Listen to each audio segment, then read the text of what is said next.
Hi everyone, Victor is here. Today I'll be sketching in my sketchbook. This is an A5 format sketchbook. It is made by Hahnemühle.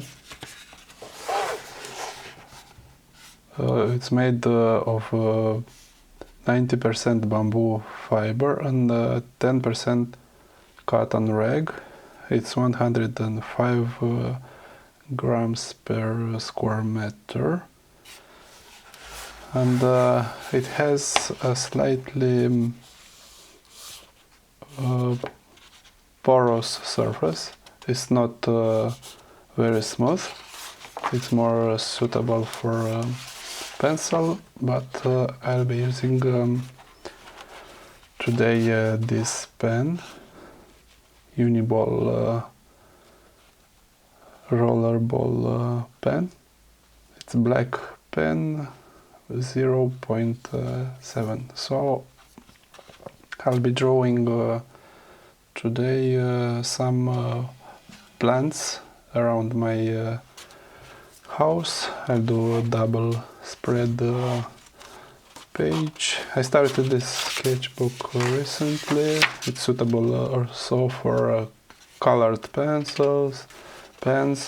It doesn't bleed through. I used this kind of pens, Tombow water-based pens, and they are excellent on this surface. This is a pencil. This is colored pencil, Caran D'ache colored pencils. Here is a mixed media pen with colored pencil. Here colored pencil. And here is a fine liner pen. So let's start from this left top corner.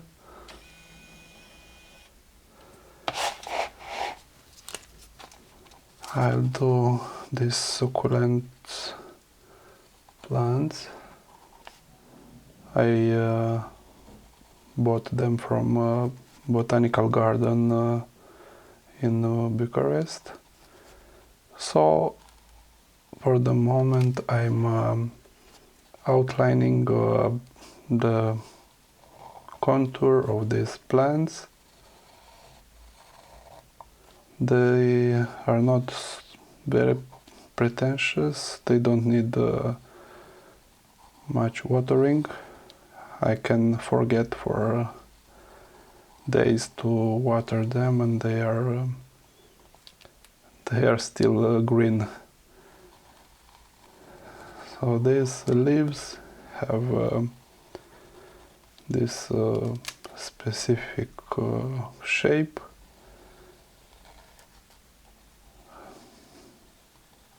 They are sharp at the outer edge. They have this curvilinear shape. This is a heart shape. So if you don't know what to sketch, you just look around your house and you'll certainly find inspiration to fill in your sketchbook.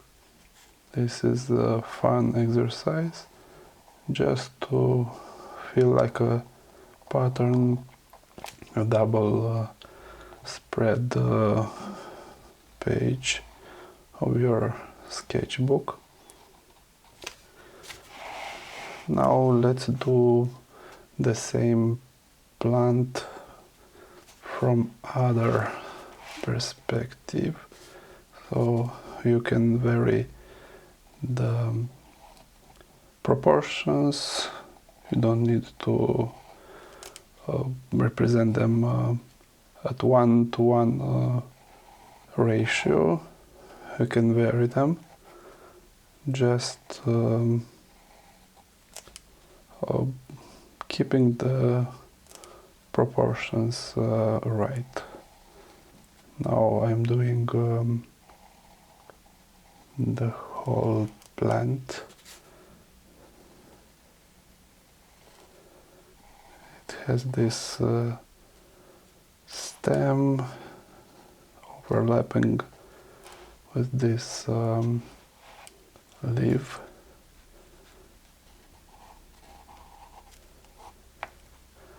It's nice to draw with this pen. I can keep it at this angle compared to a fine liner, which needs to be held almost vertically compared to this rollerball pen.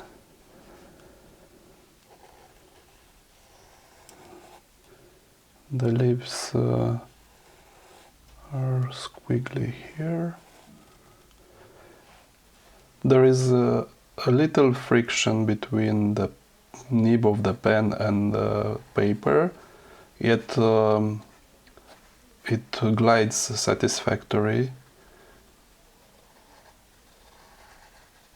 There is this little noise of friction between pen and paper, which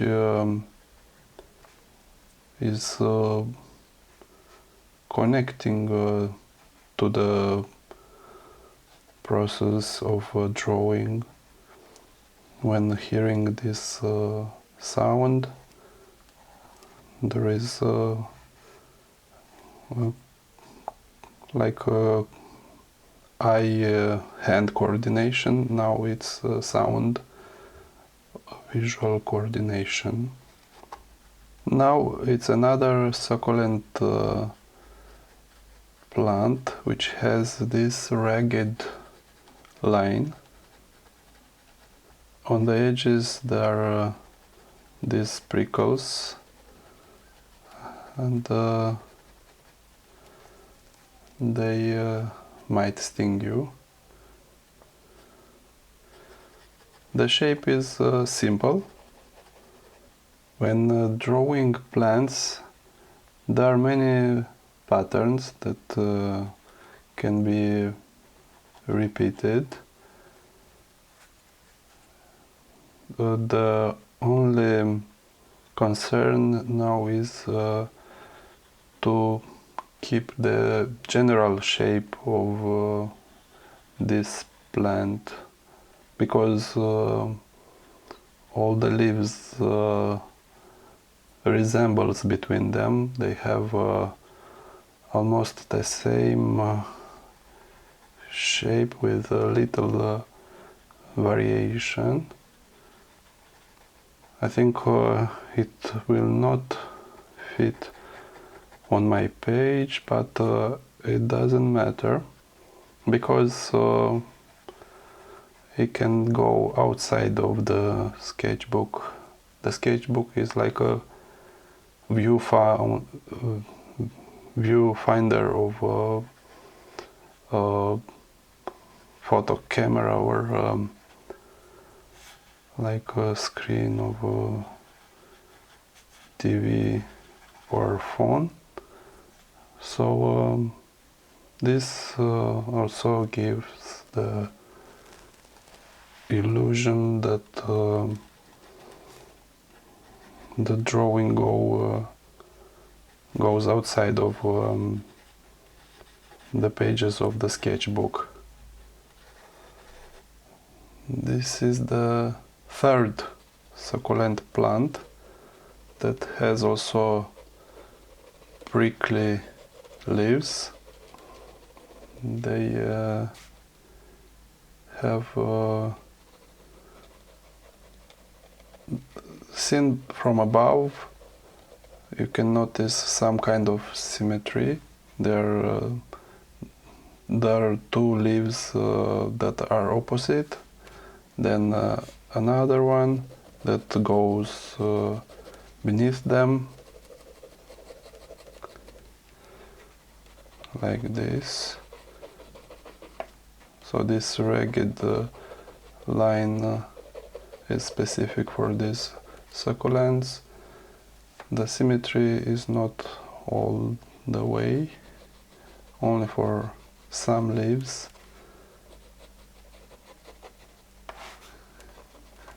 The sound is very specific for this paper, and the drawing of pen on this.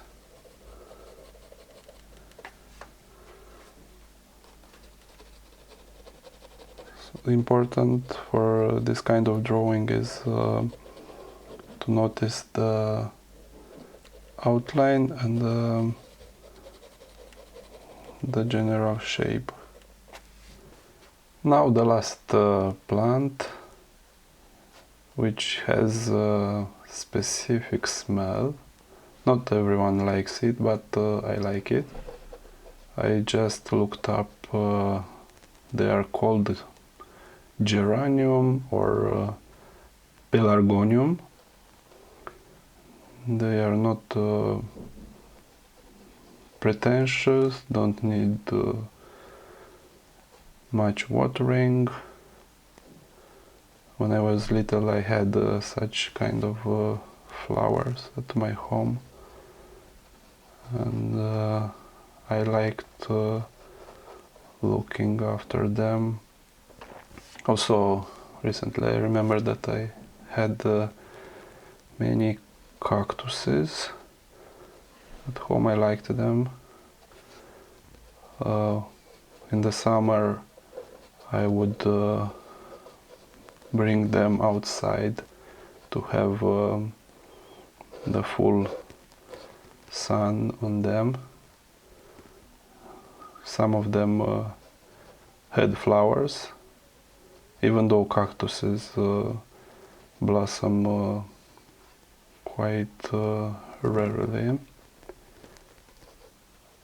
I liked to take care of them looking in some kind of specialized magazines or books. It was such kind of pleasure to notice how will evolve plants in some controlled conditions. Now I have less plants in my house because we don't have so many windows with direct sun. I have two lemon trees. They have already, I think they will have 4 years in 2 months, and they were just planted from 2 seeds of lemon, and they grew by accident. And those pots we with my daughter did an experiment with sunflower. We put sunflowers in those pots, and beside them these seeds of lemon grew. They have almost 50 centimeters of plants. Here, this space, I think I can fill it with another plant I have, mimosa. It's quite simple structure of the leaves. I have this kind of leaves. In the middle is the stem, on the other side another row of leaves. They are very sensitive. If you touch them, they will unfold their leaves. It's like a living creature. I'll put another row of leaves here. I think I might draw another mimosa leaves here to balance the whole composition. It's like a wallpaper,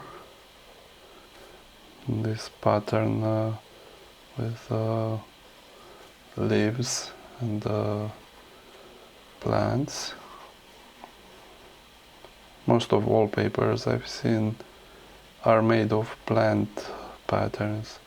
It seems that they are very pleasing to watch and have in your room. Now that I filled in the whole pages, I'll use some colored pencils.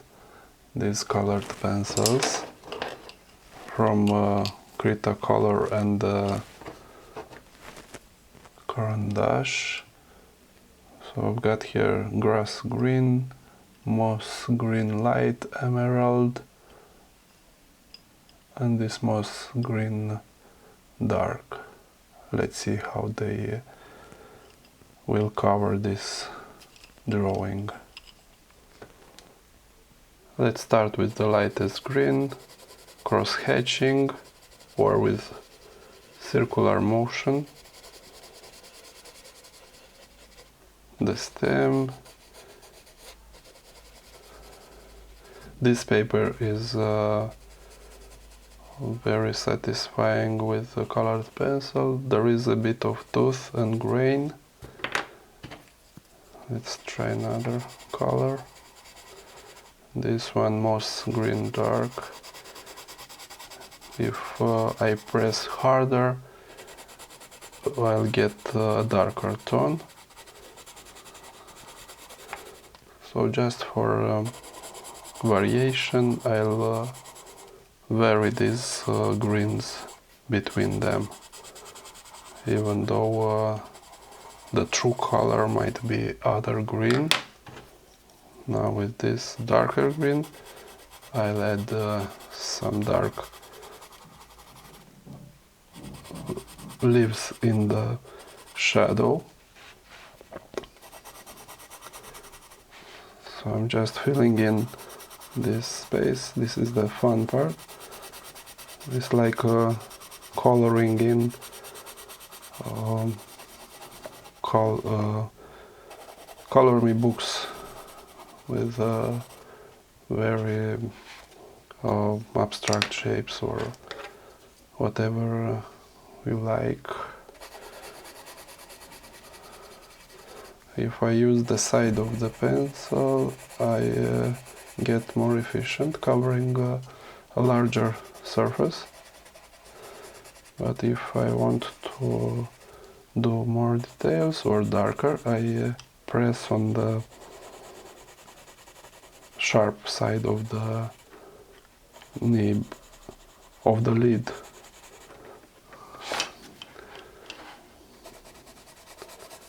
Also, varying the pressure on the pencil, you can obtain this gradation from light to dark.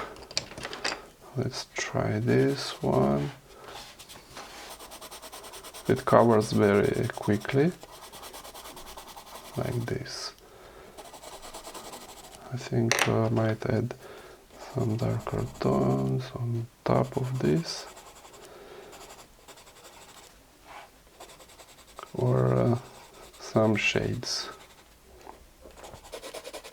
Leaving the background white creates a high contrast between the drawn objects and the white background. It's effective if you want to scan it and make a digital pattern, or to make a digital illustration. This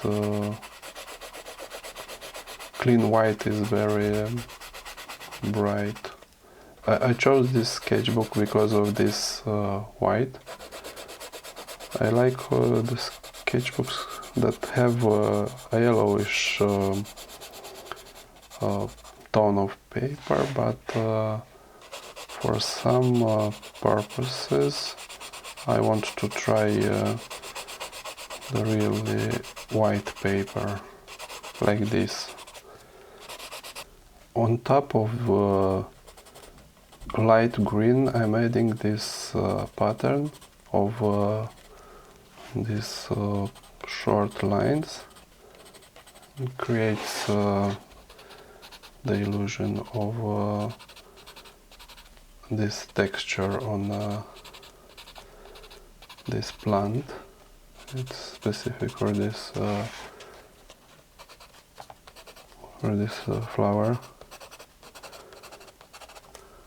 It's relaxing to color in. It takes off the pressure of not making mistakes, what can go wrong in putting some color between lines. Also, if using harmonious colors like greens only, or nothing can go wrong, because these greens go well between them, and there is no risk of color clash or something disharmonious to happen. For this one I'm adding the darker green on top of lighter one, adding shadow and darker parts, and leaving some highlights at the edges, like here. So I'm not covering the whole leaf, just the middle part, and especially close to the root here, it's very dark. And this light edge creates nice contrast between leaves. Some of them, like here, I'll leave with that light green, and I'll cover with darker green these ones at the bottom. For this succulent I'll use this cool green, which is called emerald green. It's cooler than the previous greens I used. It's more close to the cold spectrum of color wheel. As in the case of previous plants, I'm adding the dark green on top of yellow green, and I'm coloring in only half of the leaves, creating this three-dimensional illusion, because the light hits only on some parts of the leaves. They are bended in half like this. This creates the illusion of a 3D effect. This is the final drawing of these plants. It was fun to fill in this double spread page, and I think it's a very useful exercise to look after objects in your house and find some related objects like this. there might be other series like your drawing tools or kitchen utensils or sewing utensil or other DIY tools, and to make such pattern or such series of drawings. Thank you for watching. Bye.